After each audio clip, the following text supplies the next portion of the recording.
आप सभी का हार्दिक स्वागत है। इस पुस्तक के संज्ञा प्रकरण के भाग में हम 2009 करेंगे,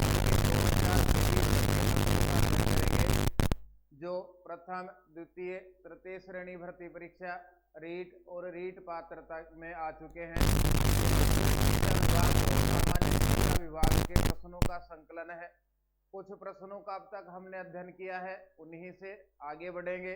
इसको और अधिक सारगर्भित बनाने के लिए आप सभी के सुझाव सादर आमंत्रित हैं। कुछ प्रश्न हमने पढ़ लिए थे, उसी से आगे हम शुरू करेंगे।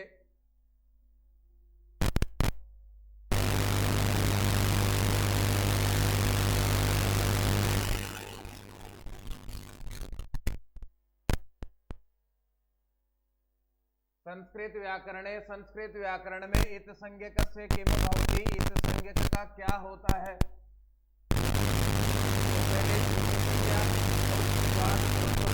लोक, इस सूत्र को हम पढ़ेंगे। सूत्र है तस्य लोप है और वृत्ति है। तस्य तो लोप है, स्यात् अलग करेंगे तो तस्य इत है, संधि बनेगी तो, और लोप है स्यात्।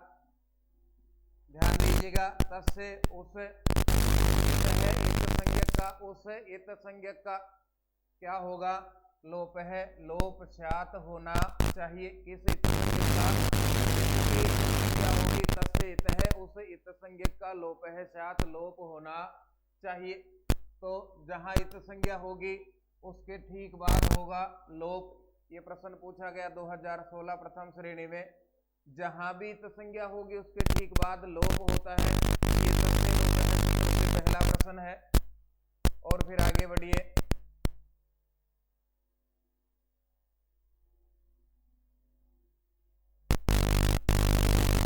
प्रश्न ये रहा, तस्य लोप है इत्यत्र, यहाँ इस सूत्र में तस्य इति कस्य लोप है, तस्य इसके द्वारा कस्य लोप है, किसका लोप होता है। उसी से मिलता जुलता प्रश्न है ये, वो 2016 में पूछा गया। ये संस्कृत एजुकेशन की द्वितीय श्रेणी भर्ती परीक्षा 2023 में पूछा गया। तो कस्य लोप है, यहाँ पर तस्य है, इसके द्वारा कस्य लोप है। तो अभी हमने पढ़ा तस्य इत है, उस इत संज्ञक का लोप है स्यात्, लोप होना। फिर आगे हम बढ़ते हैं। एषु इत संज्ञा विधायकम सूत्रम नास्ति, इनमें इत संज्ञा विधायक सूत्र नहीं है। 6 सूत्र मुख्य रूप से इत संज्ञा के काम में आते हैं, जिनमें 5 व्यंजन वर्णों की इत संज्ञा करते हैं और 1 हल वर्णों की इत संज्ञा करता है। जैसे पहला सूत्र हमने पढ़ा हलन्त्यम, इसको विस्तार से पहले भी हमने पढ़ लिया। उपदेश की अवस्था में, उपदेश अवस्था में अंतिम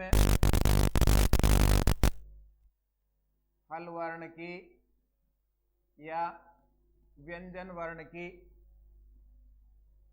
इत संज्ञा होती है।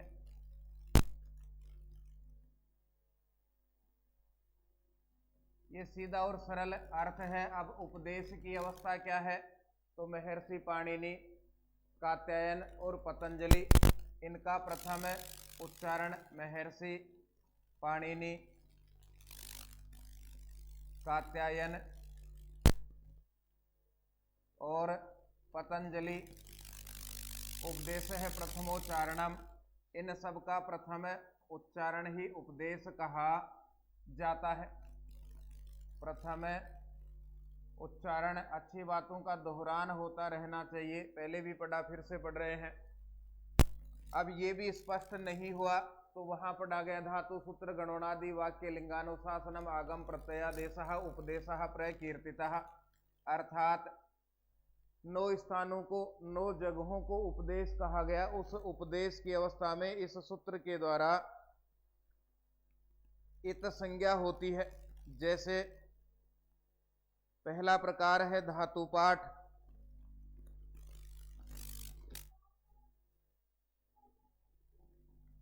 धातु में अंतिम हलंत वर्ण की तो संज्ञा होगी धातु, फिर उसके बाद में है सूत्र। सूत्र में अंतिम हलंत वर्ण कोई भी होगा उसकी तो संज्ञा इस सूत्र के द्वारा होगी, धातु सूत्र। फिर है गण। गण पाठ में कोई भी अंतिम हलंत वर्ण होगा उसकी तो संज्ञा इसके द्वारा होगी।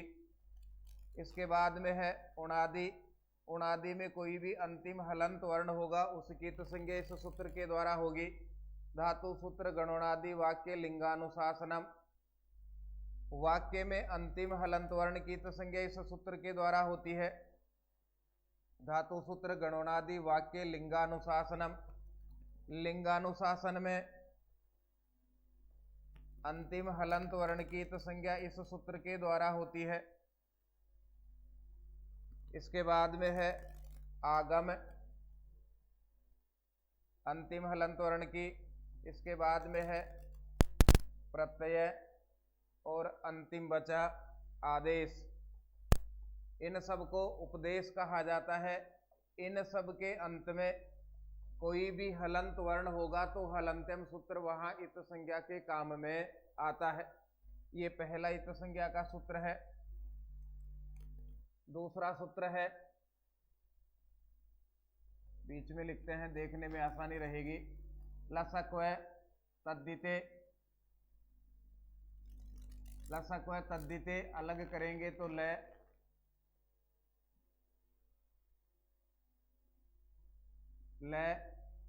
से उ, और इसके बाद में है अतद्दिते। सूत्र सब स्थानों पर काम करेगा लेकिन अतद्दिते तद्दित प्रत्यय में सूत्र काम नहीं करेगा, अर्थात ले की, से की और कु का यहाँ अर्थ है कैवर्ग। कैवर्ग में होंगे कै, ख, ग, घ, ण। इन सब की इत संज्ञा इस सूत्र के द्वारा होती है। कुल हो गए 5 और 2 7। 7 व्यंजन वर्णों की इत संज्ञा लसक्व तद्दिते सूत्र के द्वारा होती है। ल है, स है, कुकार्त है, कैवर्ग, कै, ख, ग, घ, ण। ये दूसरा इत संज्ञा का सूत्र है। इसके बाद में तीसरा इत संज्ञा का सूत्र है चुटुः। उपदेश की अवस्था में चुकार्त है चवर्ग, 5 अक्षर होंगे, 5 व्यंजन होंगे, च, छ, ज, झ और य। और इसी प्रकार रहा यहाँ पर टू, इसका अर्थ होगा टवर्ग। उपदेश की अवस्था में ट, ठ, ड, ढ और ण। कुल मिलाकर के 10 व्यंजन वर्णों की इत संज्ञा चुटुः इस सूत्र के द्वारा होती है। ये व्यंजन वर्णों की इत संज्ञा का तीसरा सूत्र है। चौथा सूत्र है व्यंजन वर्णों की इत संज्ञा का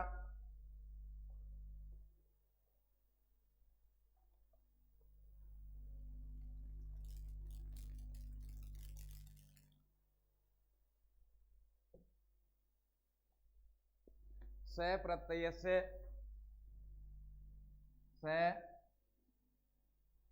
प्रत्यय से, प्रत्यय के आदि में, प्रत्यय के आदि या प्रारंभ में मूर्धन्य से की इत संज्ञा इस सूत्र के द्वारा होती है। इसका उदाहरण है सवून प्रत्यय में से की इत संज्ञा। ये चौथा सूत्र है। व्यंजन वर्णों की इत संज्ञा का 5वां सूत्र है आदिर्यी टुडवह। सूत्र कहता है आदि, किसका आदि? धातु के आदि में, धातु के प्रारंभ में ही। इसी में देखते चलिए। इसके बाद में है टू और डू डू की इत संज्ञा इस सूत्र के द्वारा होती है। किसी भी धातु के प्रारंभ में ये हो, टू हो और डू हो तो उसकी इत संज्ञा इस सूत्र के द्वारा होती है। जैसे पहला इसका उदाहरण है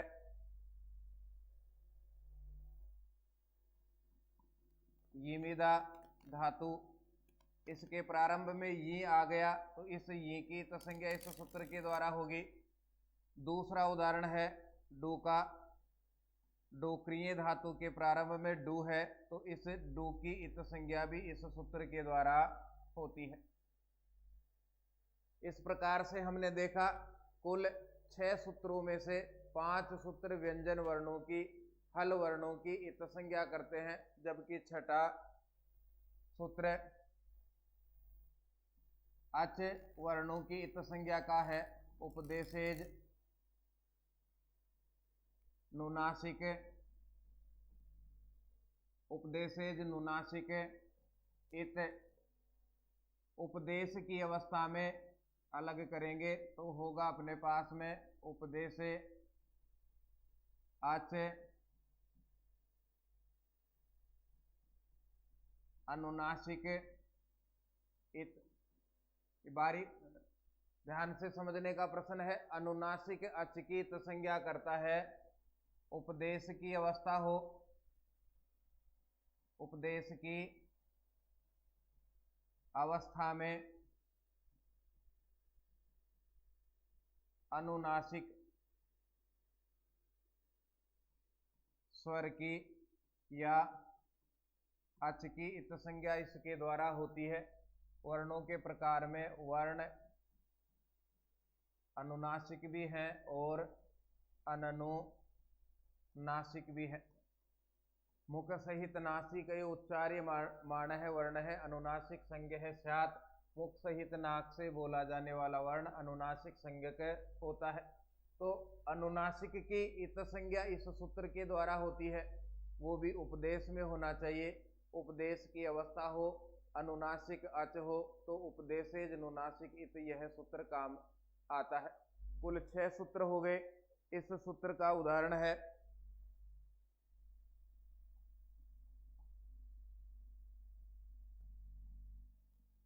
कतौतु प्रत्यय में, जैसे तय में स्थित ऊ की इत संज्ञा इस सूत्र के द्वारा होती है। अब जो हमसे प्रश्न में पूछा गया था, इनमें से इत संज्ञा का विधायक सूत्र नहीं है। लसक व तद्धित इत संज्ञा का है, स प्रत्यय से इत संज्ञा का है और चूटुहु, ये तीनों हलंत वर्णों की इत संज्ञा के हैं, जबकि आदिरंतेन संहिता ये संहिता संज्ञा का सूत्र है।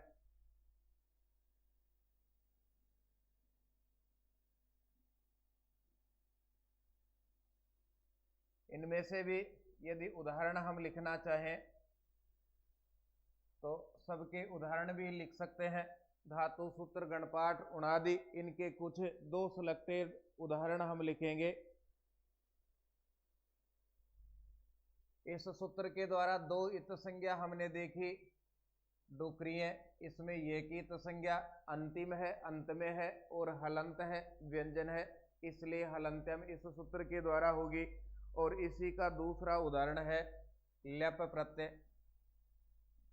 लेप में पे अंतिम है, हलंत है, इसलिए इस सूत्र के द्वारा, हलंत्यम सूत्र के द्वारा इसकी इत संज्ञा होती है। दूसरा उदाहरण हमने पढ़ा था लसक व तद्धिते। इस सूत्र में हम देखेंगे तो पहला उदाहरण है ल्युट प्रत्यय। ध्यान दीजिए लय की इत संज्ञा करता है तो ये लय रहा, ल्युट में लय की। और दूसरा उदाहरण है कतौतु प्रत्यय में कै की इत संज्ञा इस सूत्र के द्वारा होती है। उदाहरण कुछ सिलेक्टेड समझने के लिए हम पढ़ते हैं। इसके बाद में है चूटुहु, ये च और ट वर्ग की इत संज्ञा करता है, इसका उदाहरण है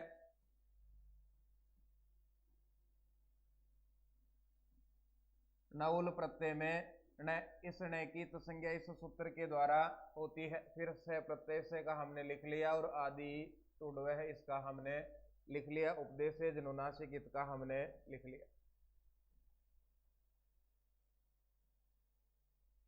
वर्णानामय दर्शने, वर्णानामय दर्शने का संज्ञा भवति, यहाँ से अलग हम करेंगे। जिसका भी अध्ययन हम करते हैं उसमें शुद्धि अशुद्धि इसका ध्यान हो, जो याद कर रहे हैं उसको लिख करके याद करें। दोबारा हम चेक करें, शब्दों का पदच्छेद करना, शब्दों को अलग करना हमें आना चाहिए, तो उत्तर निकालने में, प्रश्न को समझने में आसानी रहती है। 2014 इसमें पूछा गया प्रश्न है, तो बाद में पढ़ा लेना भाई। ये तो वर्णानामय दर्शने का संज्ञा भवति, वर्णों के अदर्शन होने पर